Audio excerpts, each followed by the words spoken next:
師嘅媽媽，佢叫黃偉基，黃太。OK， 今年佢斤啊？90歲，佢好慘啊！嗰陣係咪有電療啦？佢成個人自己睇過嗰個之前嘅樣啦，係咪？係嘛？就因為一個偶遇同阿 Ivy 老師，就從而用咗我嘅產品。佢嗰陣時都諗住自己做咁多電療咧，係需要排出毒素，所以就因為 Ivy 老師嘅偶遇，咁同佢上嚟，佢就開始食產品，而慢慢修復咗。你睇住佢個改變啦，嗬，係啦。咁所以去到佢媽媽啦，媽媽喺2022年嗰陣時咧，亦都係即係有 cancer， 對唔對啊？係嗰陣時你同你抽組織佢發現係嘛？係啊，係啦。咁係啊，但係醫生都仲要你做電療。我最後收尾咧，嗰段時間係開始食產品未啊？少量啊，少量 ，OK，都係因為我個仔咧，佢自己食開，咁就你知啦，好多人一對於好似食嗰啲唔知咩嘢保健品，唔係藥就覺得唔係醫生開咧，就唔敢噶啦。醫生都冇話成咁啊，成咁講。係咯，即係冇乜信心啊。明白。但好彩你個仔經歷過，所以你就會夠認識啦。咁你都係真係有陣時係福氣嚟嘅，即係有陣時一個壞事都可以一個好嘅影響嘅。咁好啦，咁跟住落嚟咧，你就都要再做，都係要做電療係咪？雖然驗到你都已經可能唔係。佢唔係話係電療咧，佢電我啲淋巴咋。電你淋巴？係啊。你淋巴本身冇嘢嘅，但係要電你淋巴。冇嚇，咁咪好傷害咯。咁之後個狀態咪好差咯。係啊，咁我個仔就話：嗱，你電嗰陣時咧，你上晝咧你就要食咗啲泰先咁。咁我初初都唔係好信嘅，最後收尾真係喎，食咗之後咧咁然之後先照咧就舒服啲咯。冇咁辛苦係嘛？係。其實呢度我都想分享一下，我都係。唔止一位係有 cancer 嘅朋友咧嚟到諮詢啦，咁我就都係建議佢食泰咯，係啦，輕草堂都會啦。咁佢哋真係嘅都分享翻，因為喺政府醫院度係一批批嗰啲人同樣嘅情況，類似嘅情況噶嘛。佢係好明顯覺得知道自己係冇嗰啲人咁辛苦，同埋個樣變化，即係嗰啲人好容易睇到係 cancer 嘅，但佢係唔覺嘅。係啦，即係呢個真係個泰係好幫到呢樣嘢咯，係啦。好啦，咁即係變咗你都冇咁辛苦啦，跟住亦都係慢慢係修復咗，係咪啊？係，咁就跟住咧，我就要覆診啦。係，咁佢每次覆診都要照噶嘛。係，照完之後出嚟，咁好啦，咁佢就話你嗰度咧已經電療咗啦，咁就但係咧你左邊胸咧，有喎，有好多啦。本來右邊喺右邊，咁而家咧我就同你醫左邊咁咯。點樣醫啊？咁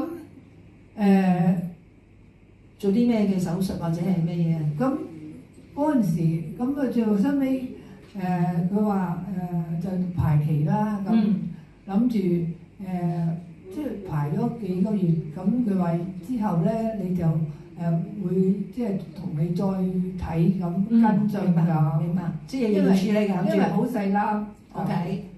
點不知咧咁我仔就話：媽咪啊，不如你食多啲啦咁樣。加量食幾多條啊？加到嗰陣時我都唔記得食咪6條啊？大概啦。即係唔係幾條啊？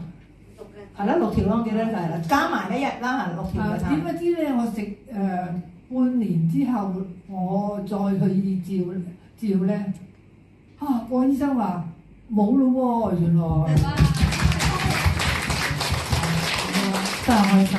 係啊，唔使再接受嗰啲咁痛苦嗰啲折磨啦，係啦。我又因為又跌親啦，又感染到肺炎。哎呀，咁唔好彩！一翻到嚟即刻就睇醫生。醫生話你好彩見到我就唔係遲啲咧，你個肺就即係因為你肺炎喎。係啊，翻嚟再處理翻。即刻就食咗西藥。係。咁我個仔就話：媽咪啊，你唔係啦，你要食抗生素食咁多。佢話你一定要食多啲泰得㗎啦。係幫翻。咁就佢就照顧我，就俾好多菜我食。咁我知道你嗰個最重要咧，你個肺炎就係食太啊，各樣幫到啦。但係你直情痛，因為你之前個意外令到你個脊骨錯咗落去係咪？係嘛？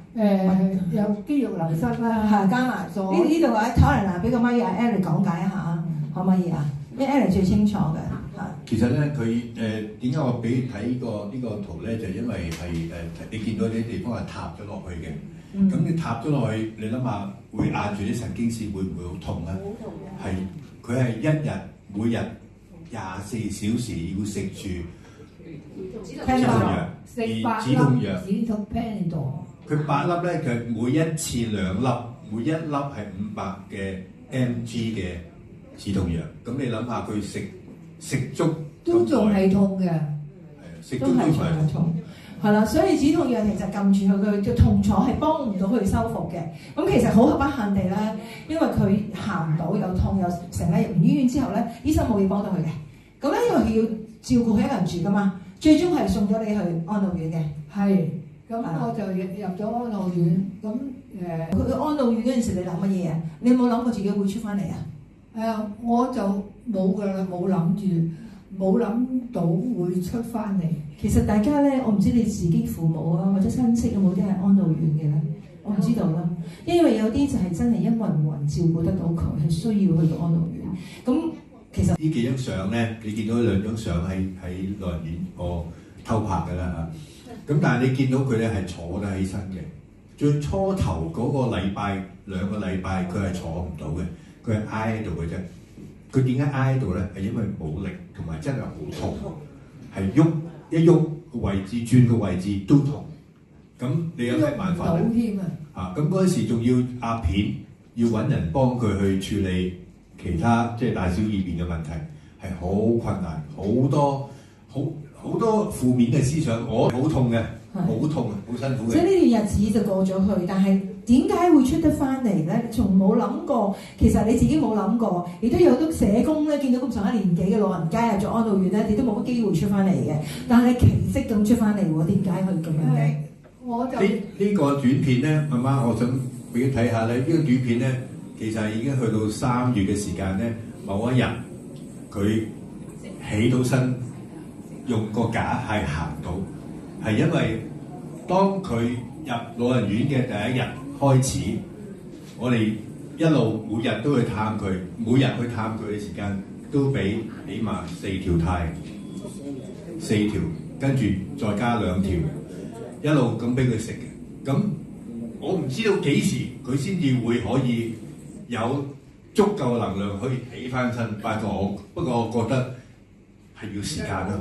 我知道咧，媽媽本身心臟病咧，咁啊見到血壓會高，食嘅藥都會高，就因為呢個問題，你就擔心，就不如叫媽媽試1個禮拜食幾多？1盒，係每日1盒。當其時佢仲係未修復，係有痛嘅，係咪？係。即係因為高血壓，佢就不如媽咪你心情又唔好，不如你就試下，因為聽到有經驗嘅拍檔咧，佢哋曾經嘅特別嘅情況之下，係食多啲咧，係真係幫到個情況，所以 Eric 有試啦。係咪啊？食咗1盒幾耐啊？1個禮拜好似你哋話俾我聽。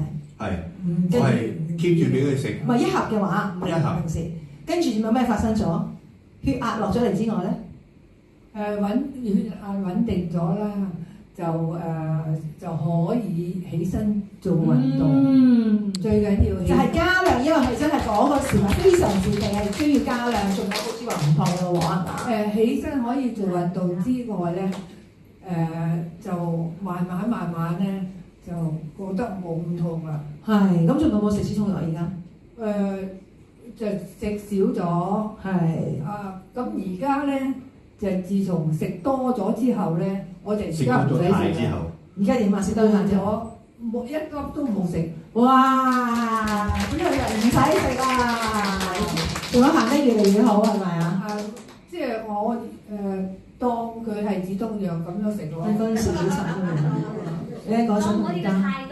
而家我呢個真係因為要同大家分享，我希望感動到每一位，影響到每一位，為自己着想，為你身邊嘅人着想，好好咁樣去即係對待自己身體咯。